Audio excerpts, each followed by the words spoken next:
Bonjour peuple congolais. Ça dépend de l'heure où vous allez Christian Bola bien maman peuple mokozi peuple souverain combattant résistant révolutionnaire PNI et les politiciens non institutionnels. Bande ko nangai na ina partager na bino likambu oyo euti ko leka lobby na lelo na Lubumbashi na Kinshasa etc.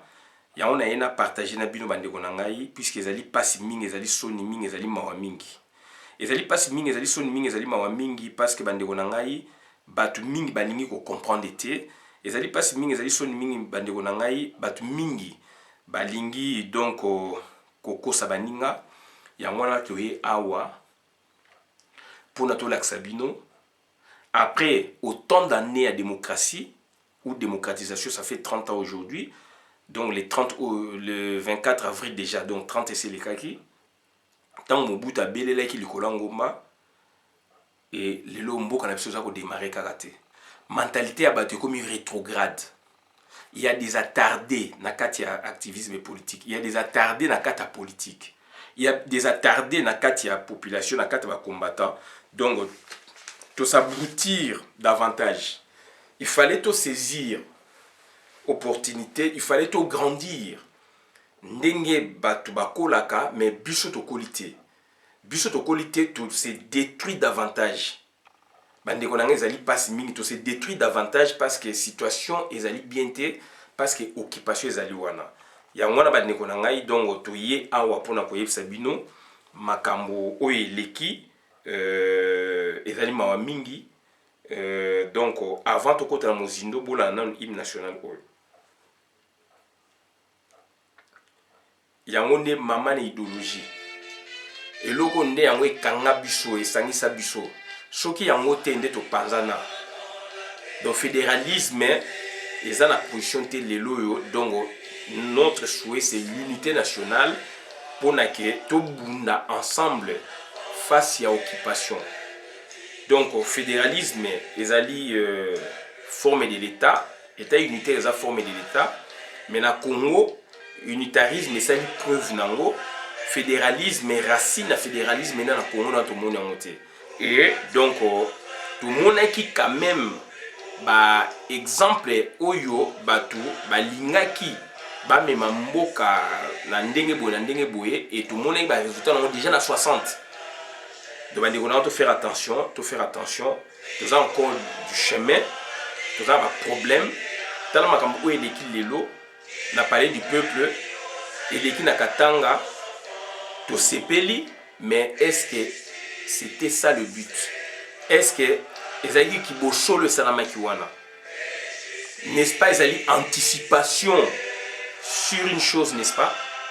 Donc voilà, bandekonanga c'est très important. Yango moni toye ko expliquer situation oyo eleki awa, donc yali situation batu bazali ko sepela, batu bazali ko ganga, mais yali catastrophique IDPS oyo elobi ke sali 30 ans et sali 37 ans 38 ans na kati ya mboka, mais IDPS ezali ko comprendre kaka te biso tant tozali na IDPS tozali ko kanga ba top ba infiltré toyebanaki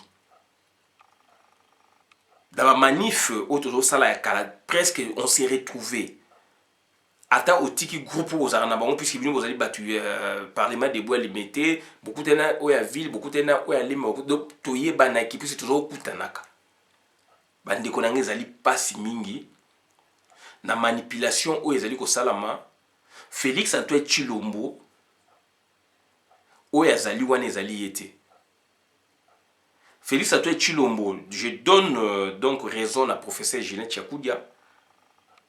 Vietang alobaki na yoka kiye, mais na yoki yango lelo na source mususu oyo ngai Félix o azali wana azali emprisonné.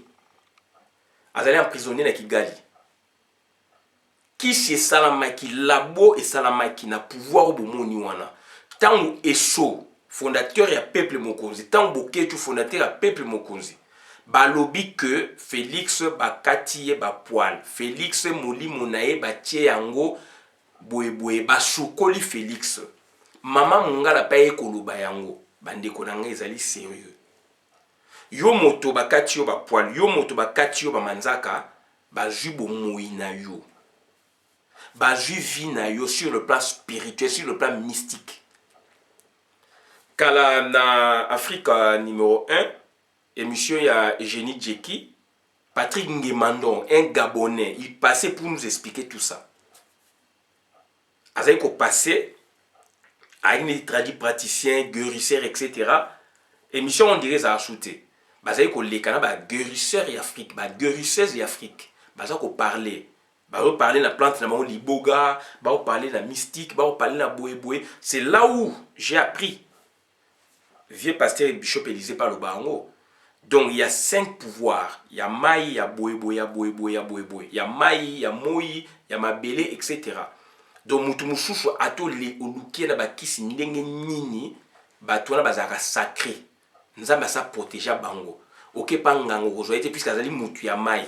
OK pangango rozoete puisque azali mutu ya Moï. OK bishop Élisée pas expliquer ngo. Na yo ka ngwe pa Patrick Ngemando. Émission azali ko ratango te na 2004-2005 par là.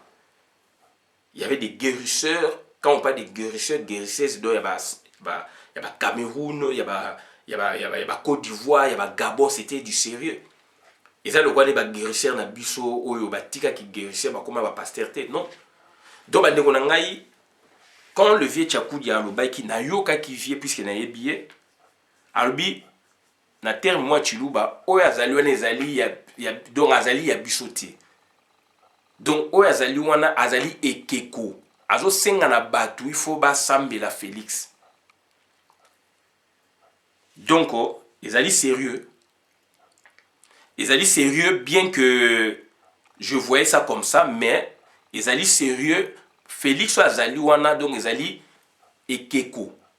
Félix azali wana, donc ils allaient donc venir, ils allaient Hippolyte Kana mené na katia Félix. C'est Hippolyte Kana qui agit.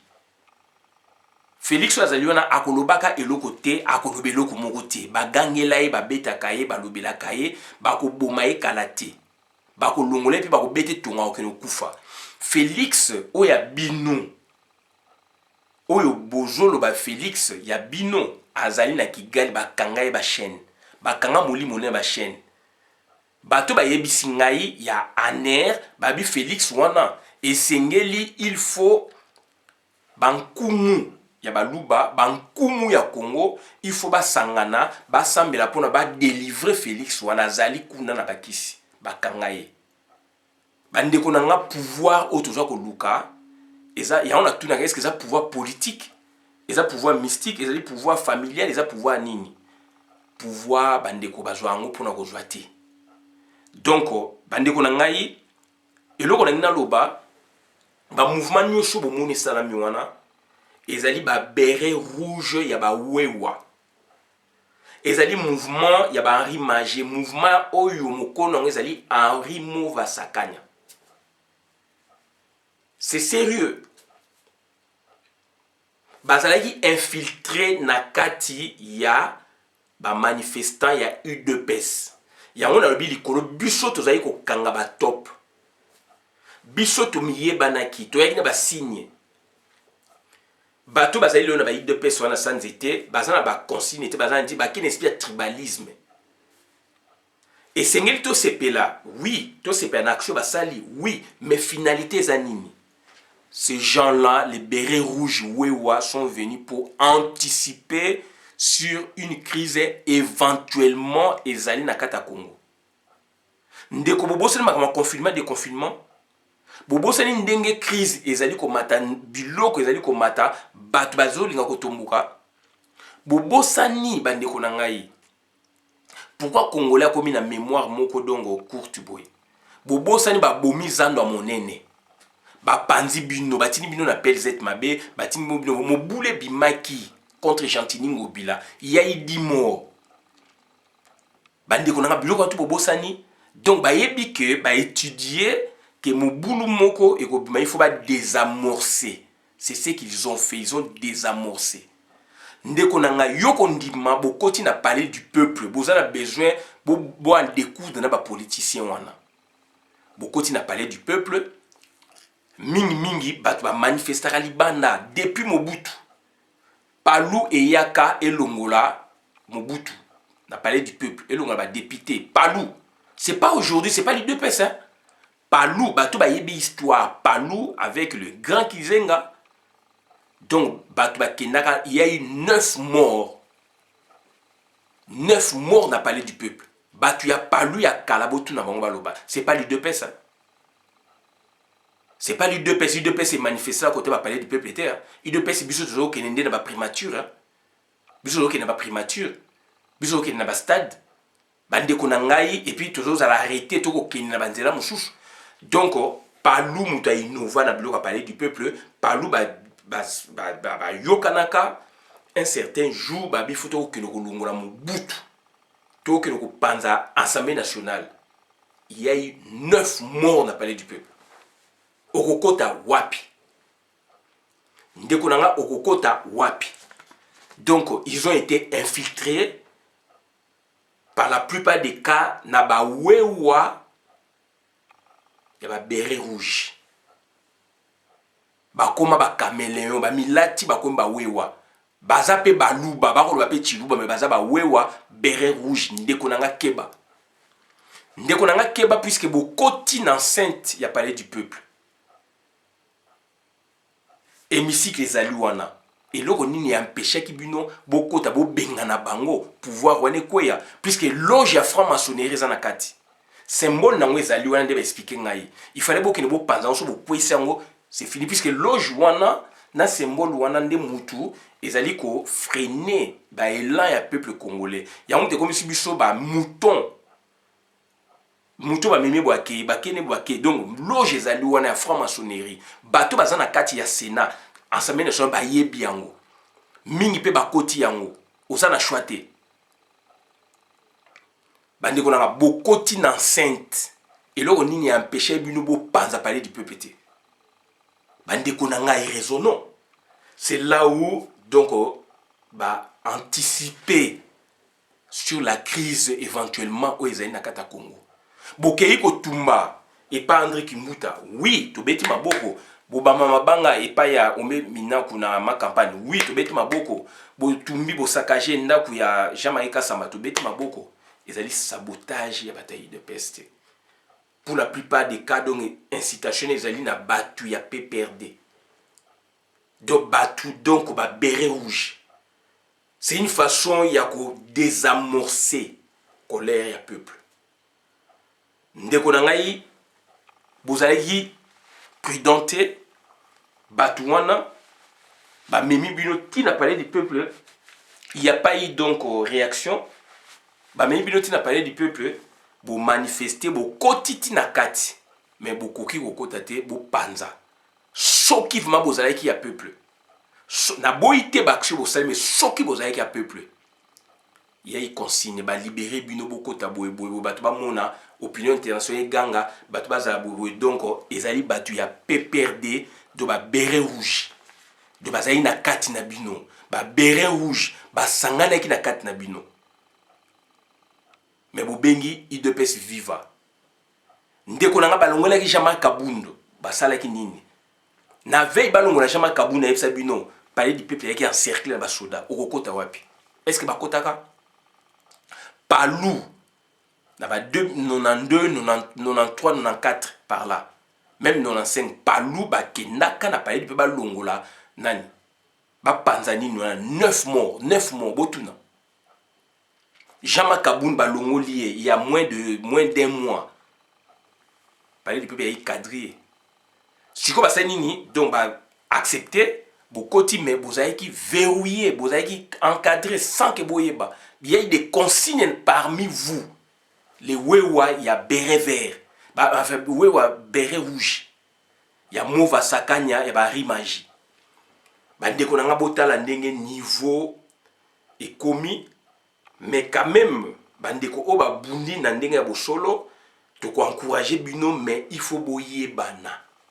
Il faut boyer bana. Et puis d'ailleurs, ce que vous connaissez la stratégie, beaucoup de kunati.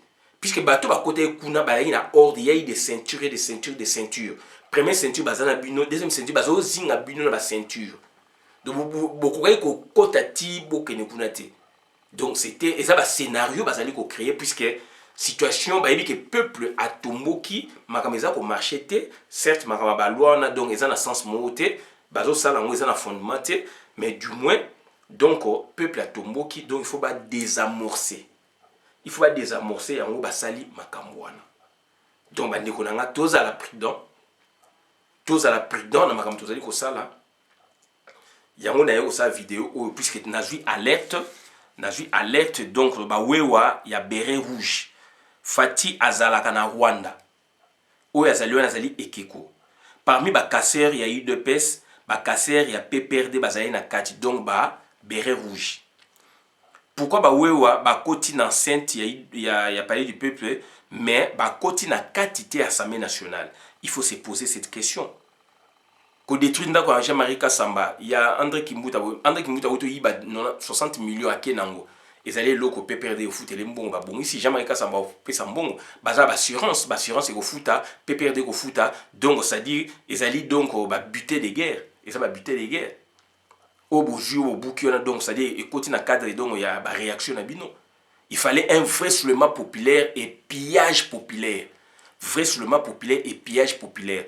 Mais to sepeli en partie na action bosali, mais vous avez qui infiltré, vous avez qui n'a pas béret rouge ya wewa.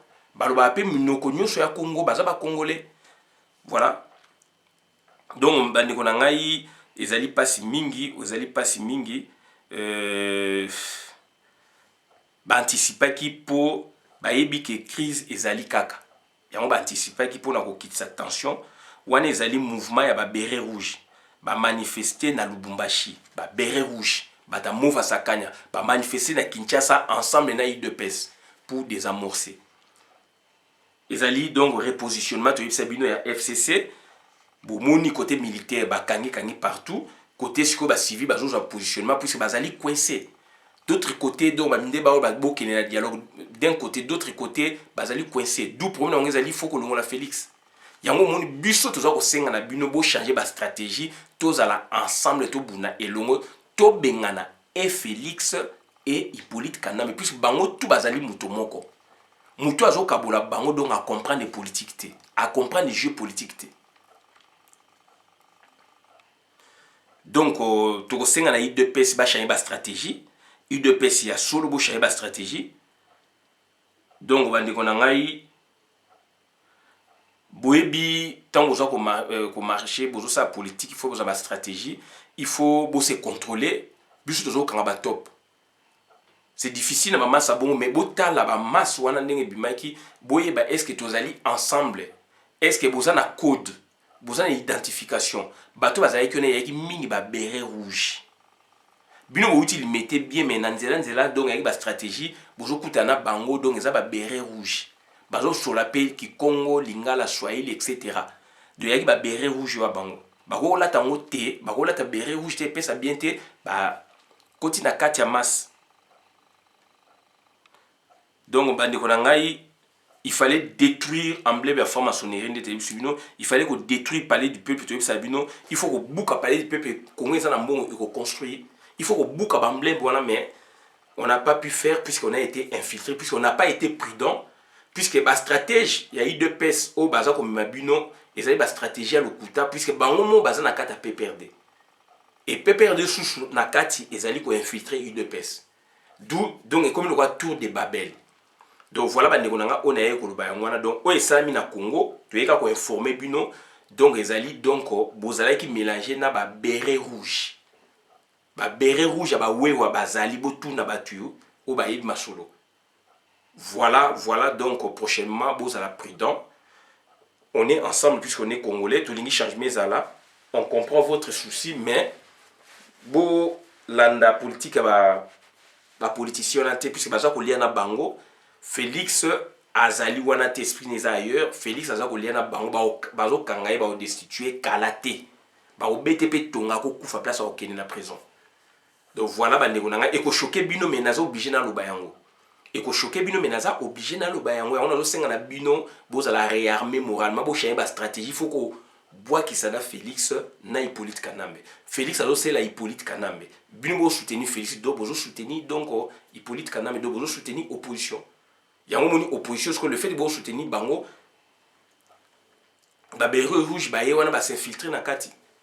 Mais ceux qui vous avez sérieusement avec beaucoup de stratégies, vous avez la mboka sans donc sans au compter ma Félix wana donc ndenge biso toza ko bunda action ngeza ndenge mususu et ba permettre binoter bokota bo franchir donc ba barrière wana ba permettre binoter depuis ma jamais ka buna au mona général ka songona bino bozo kota donc ezali ba stratégie donc baza ko accompagner bino pour vous encadrer pour diminuer choc tension eza makasi na ville à Kinshasa surtout que basali donc confinement uniquement na Gombe alors bato bazo vivre na Gombe misala bato mingi ekufi babomi Gombe pour protéger Hippolyte Kanambe.